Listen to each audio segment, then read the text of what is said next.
Hey there, welcome to the Gyro Step, a Milwaukee Bucks podcast, proudly a part of the Blue Wire Podcast Network and the Gyro Step Podcast Network. I am Ty Windisch, one of your hosts. I am joined as always by the well-connected Rohan Katti. Rohan, how's it going? Doing well. I feel like you're giving me more credit than is deserved right now. But this is an exciting episode. This is a very exciting episode, Ty. But before we get into this episode, make sure you are subscribed on your podcast platform of choice.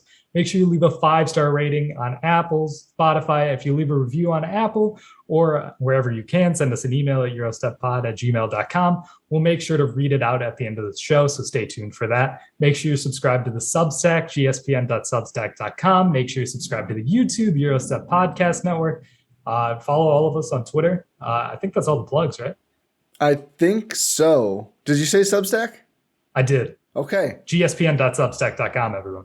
Bingo. Original content after every game and more. Our assistant producer, Eugene, just wrote a very nice article about the risky move that Jon Horst made. But another move Jon Horst made was signing Jevon Carter after he was waived by the Brooklyn Nets. So we decided to ask Jevon Carter about that and a lot of other things. He took the time to join us on the show. We were thrilled at the opportunity. We had a good conversation with Jevon about leaving the Nets, joining the Bucks, a lot about Giannis and some of the other teams that he's been on, not to name specifics, but maybe some thoughts and feelings about those teams, defense, his offensive game. We covered a lot, Rohan, and honestly just really excited at the opportunity to do this and to bring you all, our listeners, this convo because if you've been listening around, we kind of approach the Bucks maybe fanatically, maybe, it's certainly with a lot of care.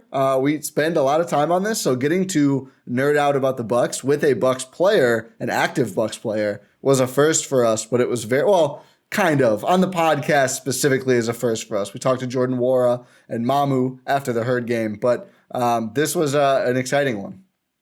It really was.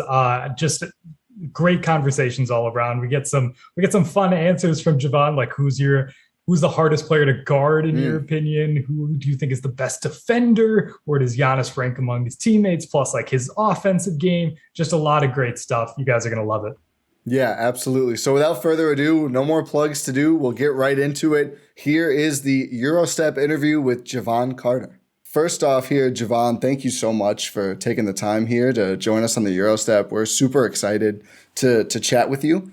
You seem to just be fitting in really great with the Bucks, especially for a player brought in mid-season in what's been a tumultuous season for everybody.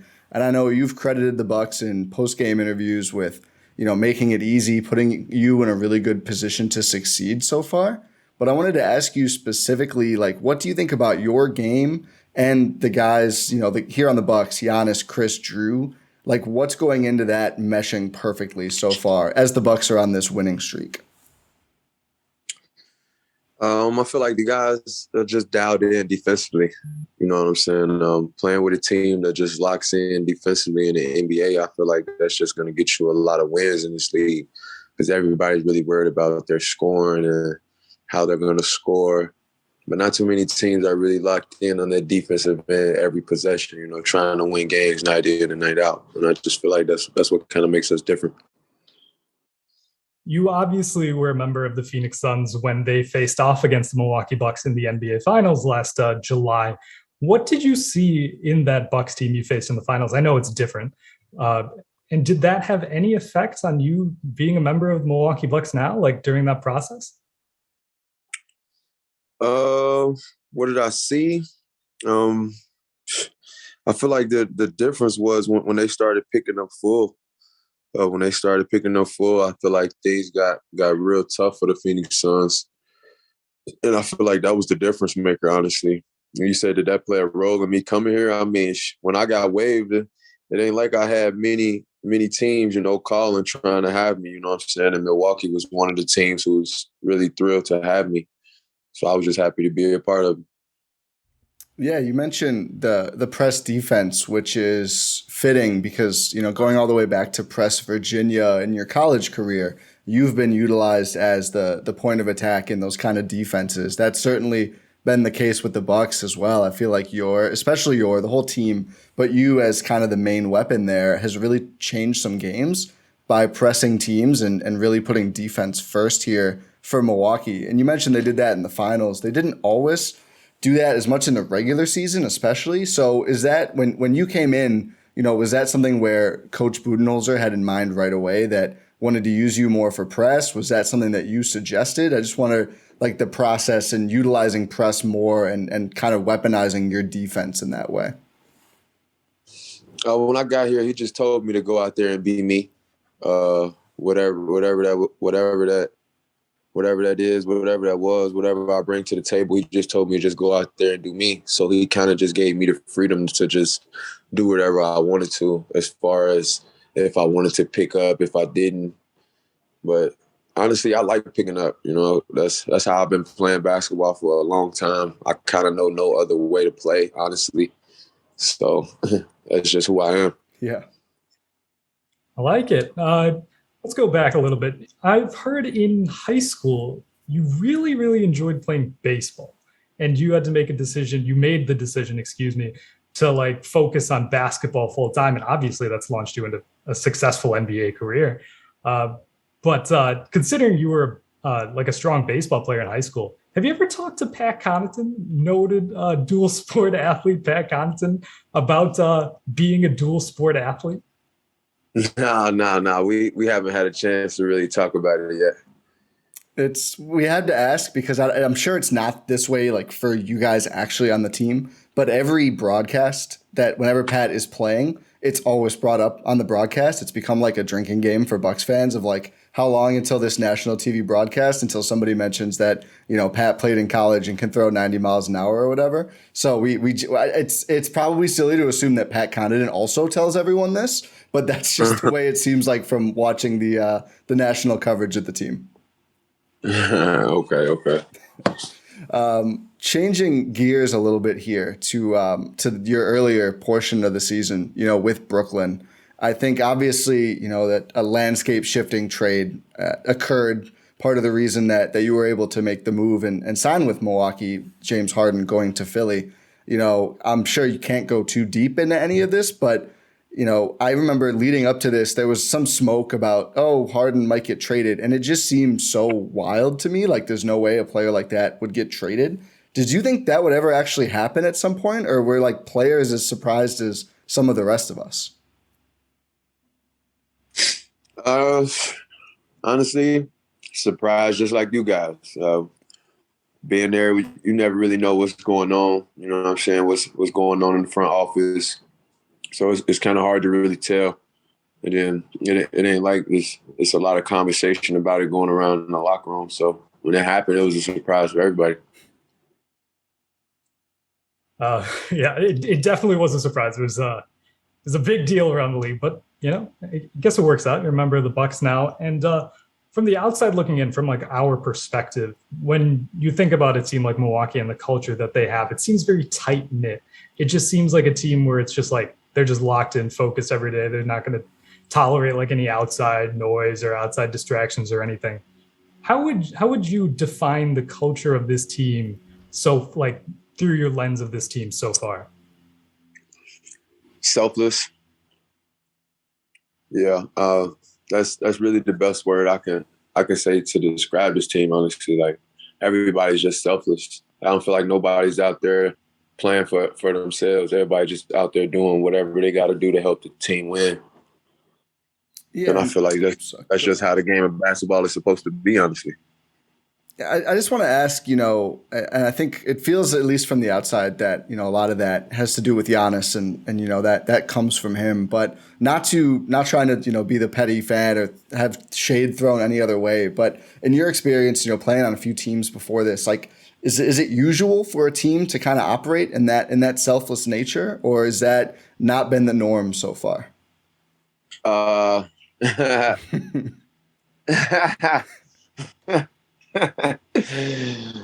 a tough one. I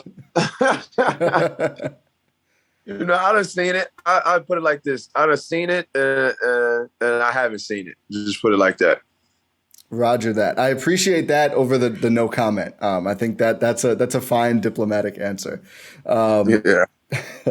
You said in your intro press conference when you first signed with the Bucks that when you leaned into defense was back like senior year of high school as a way to make your game stand out more, and it's definitely worked. You're known as a defender, but you're shooting I think like 52% on threes so far with the Bucks, scoring more per game with the Bucks than you had with teams previously in your NBA career. And I just wanted to ask, do you feel like your offensive game was actually underrated coming in? And is like the fit, the culture, and the basketball fit helping on that end with the Bucks?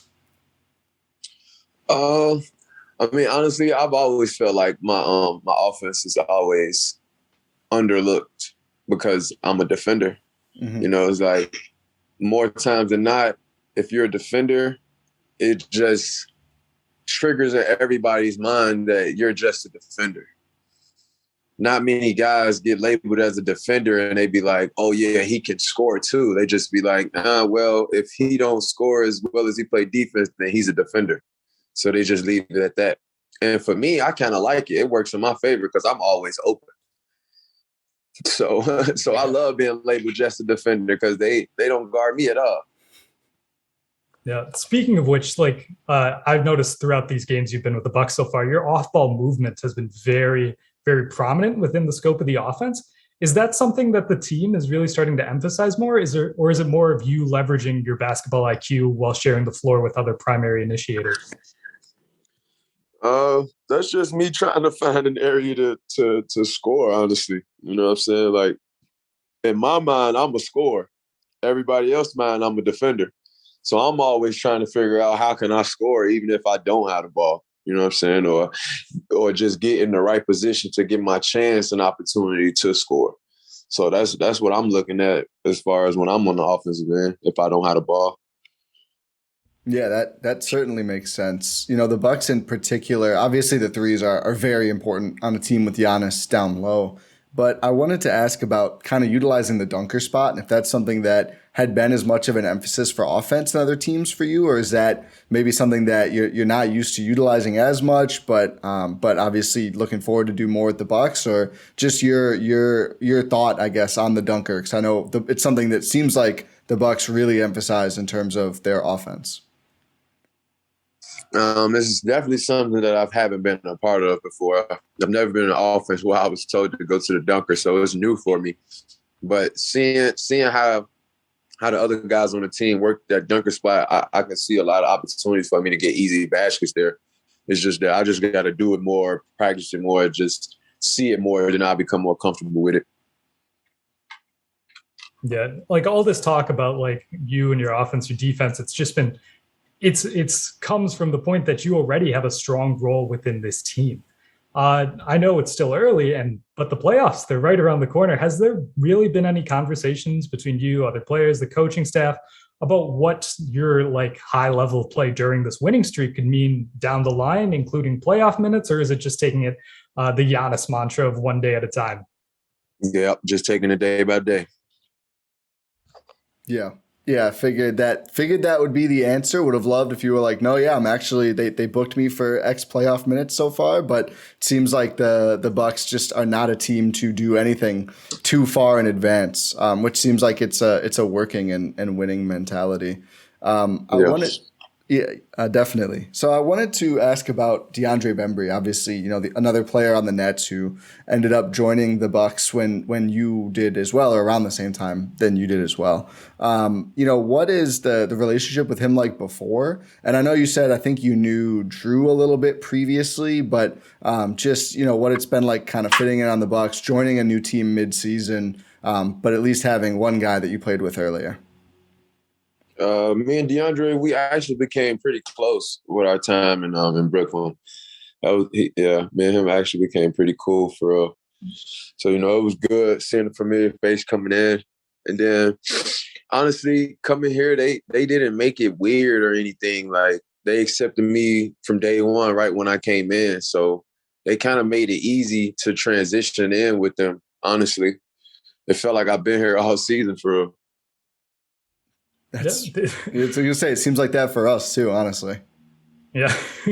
Just like immediately when you check into games, it's like, oh yeah, Jevon Carter, we know what he's going to bring. He's been doing it with the Bucks all season. Oh wait, he hasn't actually 7 been here games all or 6 season. games. Yeah.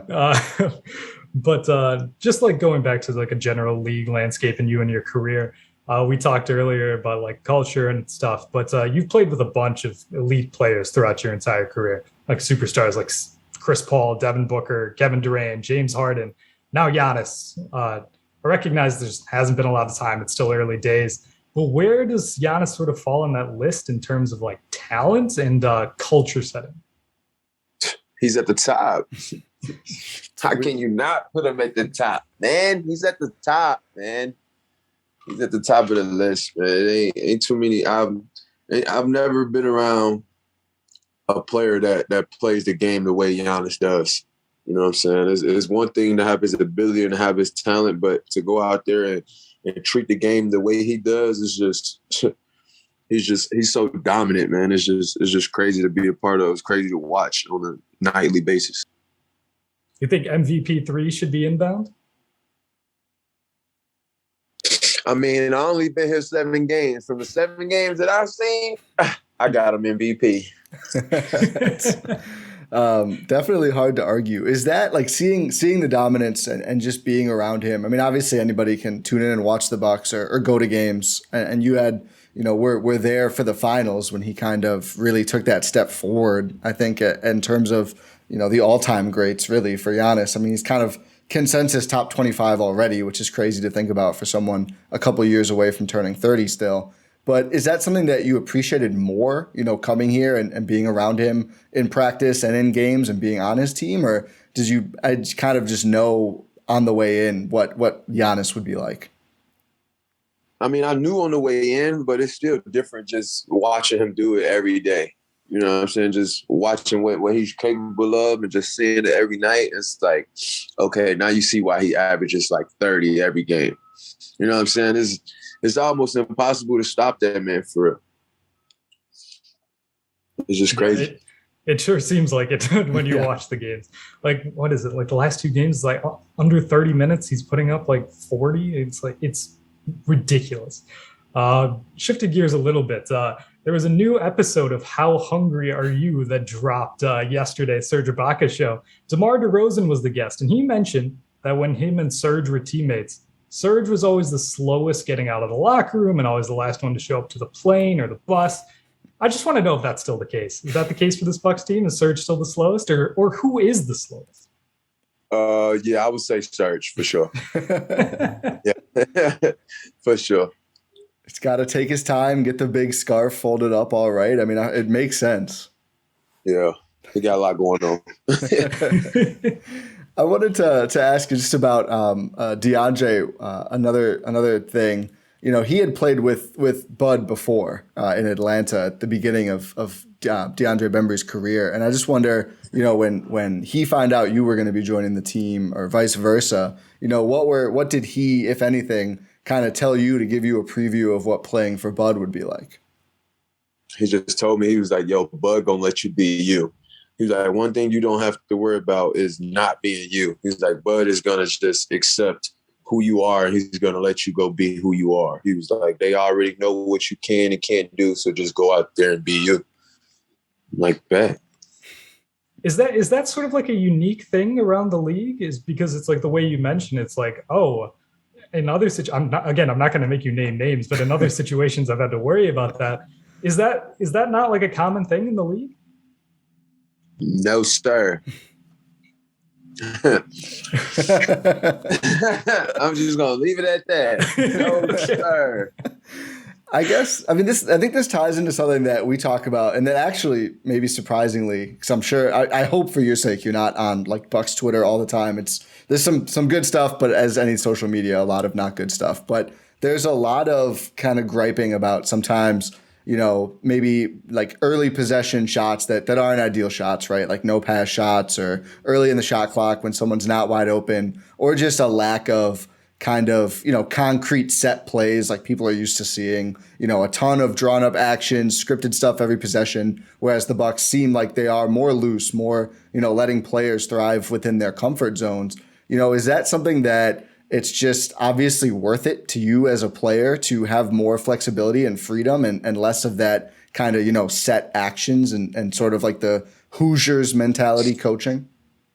Definitely, because when you out there, if it's something you feel like you can do and you do it and it don't go as well, you don't have to worry about the coaches or the players or just everybody's body language. You just knowing that that was a bad shot. I shouldn't have did that. I probably would never do that again.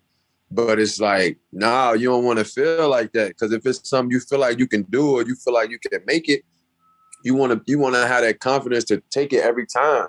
And your teammates, you want to have them believing in you that you can make that shot. So they encourage you to take that shot.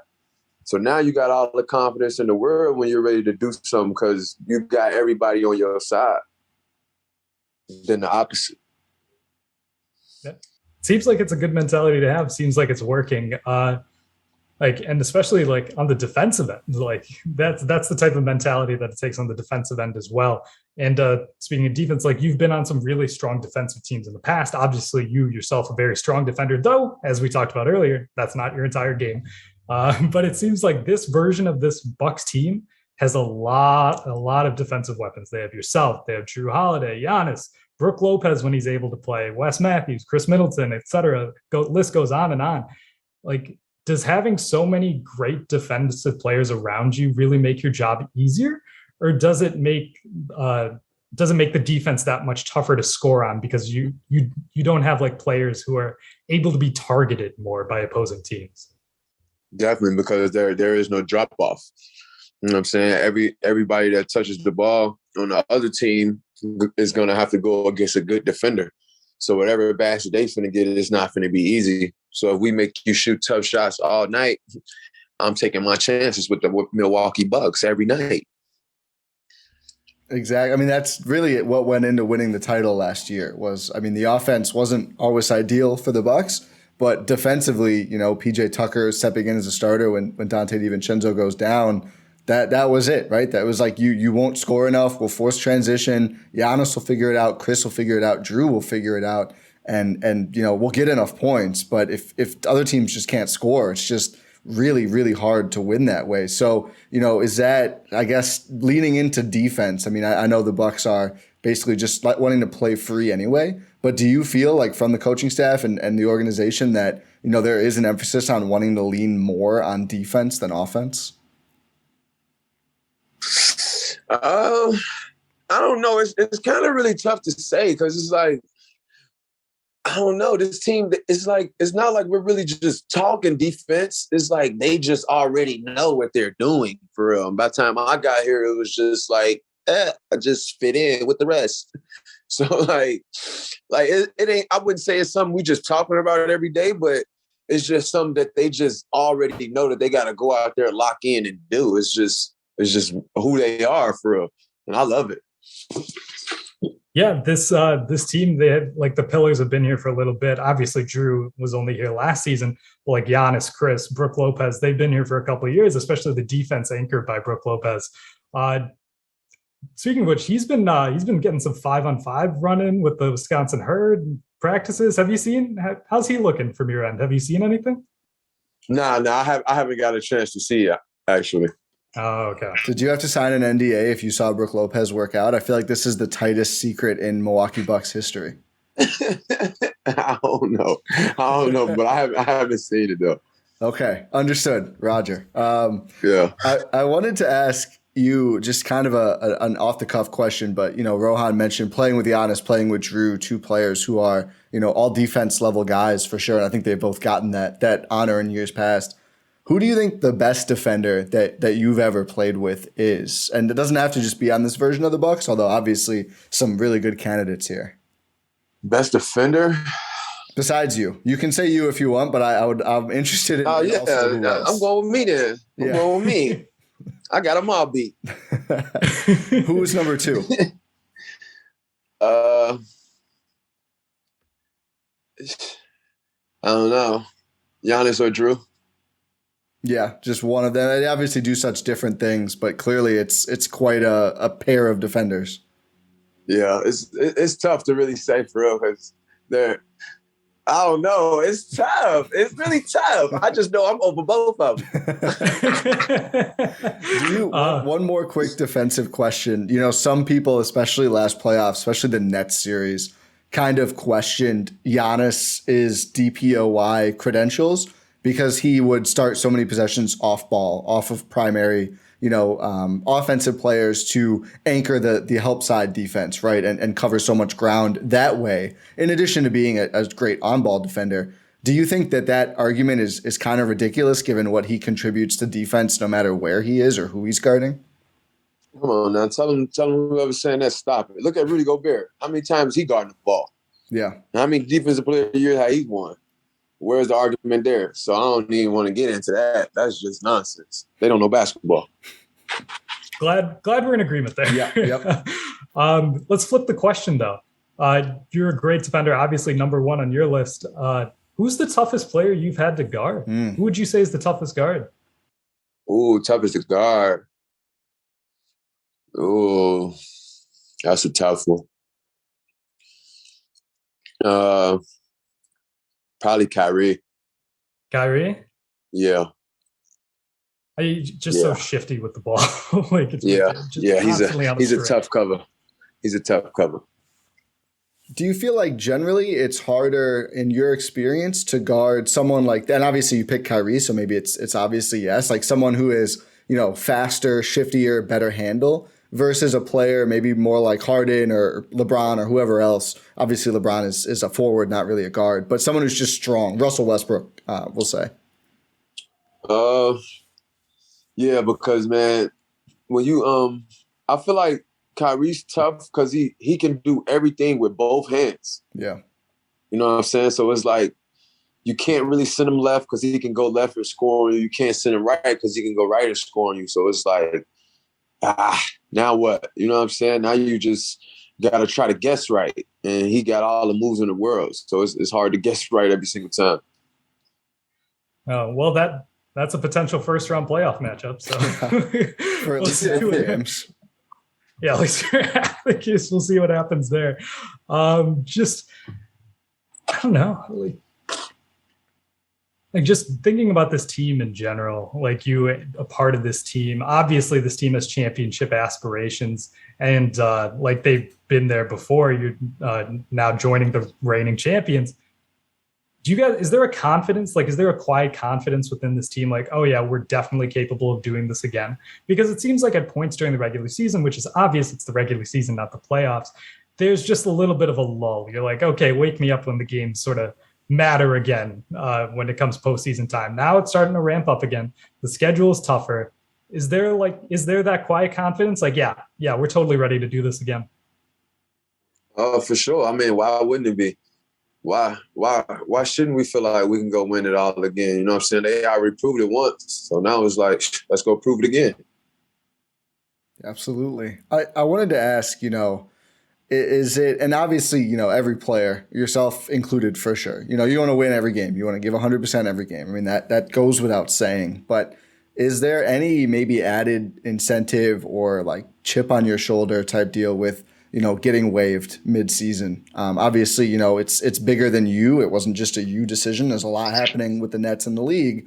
But does that add any kind of extra? I know that you had a certain smile when asked about your first game with the Bucks being against Brooklyn, but just wondered if that factors in for you at all or if you just put it behind you immediately. I mean, it's definitely still there for sure. Who wants to get waived? You know what I'm saying? So it's definitely there. But I mean, it is what it is. I ain't tripping. I'm a Buck. That's we're very happy about that for sure. I think just wanted to thank you so much, Jevon, for the time. Really appreciated having you on the Gyro Step podcast. And if there's anything that you're doing on and off court you wanted people to know about, feel free to quick plug here. But otherwise, seriously, thank you so much for the time. Nah, I ain't got nothing, man. Appreciate y'all. Okay, Rohan, we conversed with Jevon Carter. We had to kind of separate it out from the intro outro. He's a busy guy on a busy schedule, but thankful that he was able to take the time to chat with us. Of course, let's talk about our favorite or biggest takeaways from the episode. I will let you go first if you would like. Sure. I'd say my favorite moment from the episode, like his answers, was that Serge Ibaka is still the slowest guy on the team in terms of getting ready. It was such a specific question. You asked and came up with the question. And I just love that you're really invested in knowing if Serge is still moving slower than the rest of his teammates. I feel like that's not a lot of people didn't have that takeaway from watching that How Hungry Are You episode. So I had to make sure I asked.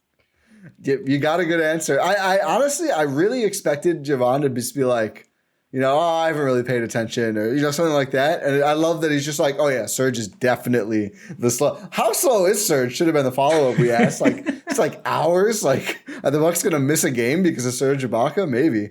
I think my favorite moment though, like, let's be clear, reading between the lines solely based on the interview you just listened to. There's nothing cut out. There's no other dialogue, but Jevon Carter hates the Nets, dude. Like, Jevon Carter clearly does not care for the Brooklyn Nets very much, based on a lot of different answers in there. And again, this is me reading into this. He did not get on the call and say anything bad about the Nets in particular, but just my takeaway from so many questions was that he's pretty clearly much happier to be on the Bucks than he was to be in Brooklyn.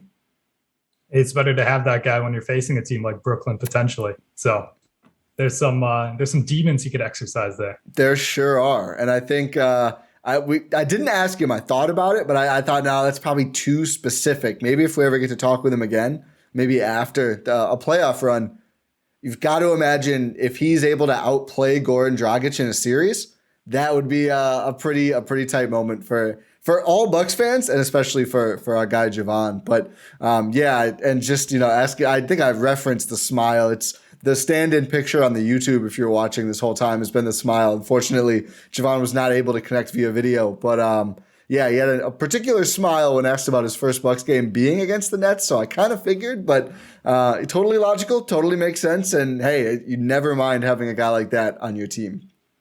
No, and I think just in seriousness, like my biggest takeaway is how locked in he is to this team. He kept on mentioning like this team plays selfless more than any other team that he's been on. Wink, wink.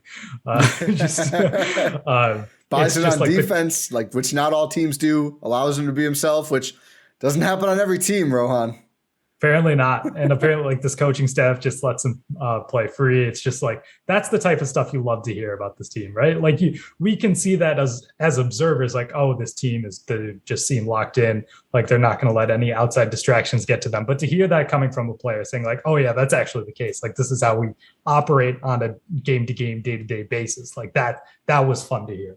Yeah. I mean, a player who came in with relatively, reasonable expectations, like on an org standpoint, right? Like we're talking to someone who's only been a Buck for a couple of weeks. And this is not like, rolled out the red carpet like when they signed Greg Monroe in 2015, right? Like this is, a mid-season acquisition with an open roster spot. So it's not like there's, special treatment going into this. Like the Bucks just are this way. And I think, maybe if you're a listener for a while, we've certainly been critical about the Bucks org, the Bucks front office on things, and we'll continue to do so as we see fit. But I think one thing we continue to identify is the culture is there and it is really strong. And that definitely, I agree, really also was a standout moment. A few moments from our interview was just like how much you can tell Jevon really likes playing on this team.